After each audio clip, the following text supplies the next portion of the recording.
Depuis 15 ans, nous sommes opposés à des accords bilatéraux suite aux échecs de l'Organisation mondiale du commerce.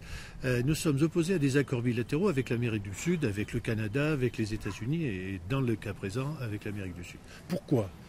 Parce que nous ne pouvons pas, dans cette Europe, répondre à l'attente du consommateur sur le bien-être animal, sur les conditions d'élevage, sur l'alimentation des animaux sans activateur de croissance, en tenant compte des préoccupations du consommateur sur le bien-être animal qui sont tout à fait justifiées. Et nous ne pouvons pas, à contrario, laisser passer des accords sur près de 100 000 tonnes de viande bovine importée d'Amérique du Sud dans des filotes dont les animaux sont l'hiver dans la boue jusqu'au cou.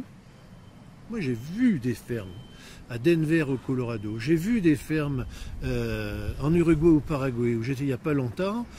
Ces conditions d'élevage sont inacceptables pour le consommateur européen et même pour les éleveurs européens. Ce sont des distorsions de concurrence extra-communautaires inacceptables. Où là-bas, on élève dans des élevages de plus de 100 000 têtes des animaux sans aucune contrainte environnementale sur le bien-être animal, sans aucune contrainte sur le plan sanitaire, à des coûts de production qui sont beaucoup moins élevés que chez nous, et ce sont des contraintes qui, évidemment, vont déréguler le marché européen. Nous consommons en France 1 300 000 tonnes de viande bovine et 300 000 tonnes de veau.